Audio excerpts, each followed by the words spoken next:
Hi, my name is Matt Carroll with World Class Coaching, and with the help of Academy Soccer Coach, today I want to talk to you about a drill that I first looked into it in the Dutch Pro Academy Training Sessions book by Dan Brown, Volume 1, and I'll include a link to that in the show notes. But this session, the purpose is to train our forwards, our 10s, even sometimes our wingers cutting in, to kind of be target players for our attacks so they can lay out the ball, play the ball wide, find switches of the field, and penetrate the defense. So the first drill progression we're going to have here is the Y drill. And what we're going to look is we're going to have a line of players here.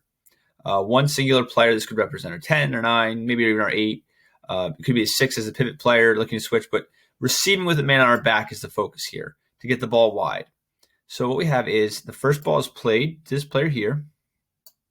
The defender is not trying to win the ball yet. If we can progress it, we can make it a little more difficult and have the defender attempting to win the ball. But at the start, it's just putting pressure on the back, shifting to one side, making the player make a decision. So initially, we can have them, they have to go this way so that this player can feel the pressure and knows they'll take a first touch this way out and play that second ball to one of our wide players out here. The progression then goes wide player, takes the ball, they dribble, go to the end of the line. This player moves out wide, and a new player comes into the role as the hold-up player. We can progress it from there, where we can have the yellow player coming in from a little late, and then this player having to check their shoulder and feel the pressure of where they're coming. So it might be here, it might be here, and then we're going to alternate which side they're going to. So the player comes here, first touch maybe on their instep, turns this way, and one touch over here. So it's one touch to receive, plays it out, and then second touch is the pass. And then again, once this ball's played, this player would then dribble to the end. He would go out wide, new player here, and we'd go from there.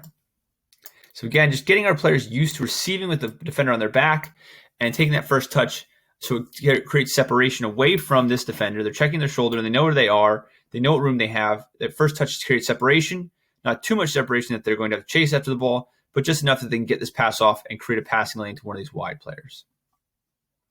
The next drill, the next progression of this would be then to, instead of receiving a pass, we're just going to start like this with a 3v1.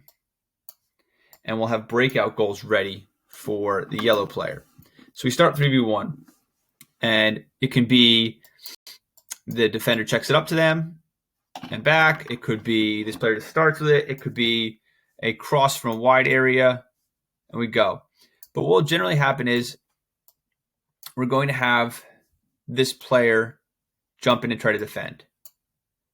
Okay, then he'll try to play wide, and he can go to goal. It might be even more conducive to the drill to have a new player start out here, because wherever the ball is going to go is where the defender is going to go, and they're immediately going to receive pressure. So the ball comes out here, receives pressure. This player is going to take a touch, create enough space. Maybe this player drops back. This player goes wide. They're reading what they have. If the player is going to try to jump the pass, they're going to play negative and reset. If the player is going to get too much on their back and get them too much this lane, they can take their touch or even one-time it and play it right through. So we reset that here, and we can play this for about 5 minutes. You could go, every time you score a goal, you add a defender. That could be your progression. But I think just getting the different patterns in and starting 3v1 for 5 minutes, the players are going to see different looks, and they're going to see it without the pressure. So they're going to kind of walk through it.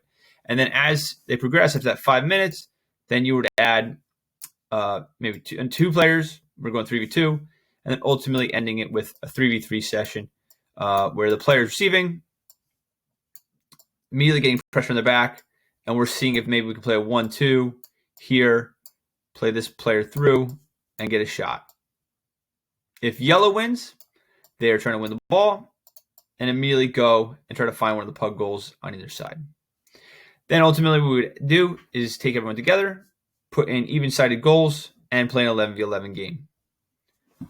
So I really hope you enjoyed this session. Again, I think it would be targeted for getting your players to be able to play with their back towards goal, to be able to receive with pressure and find the wide areas to attack.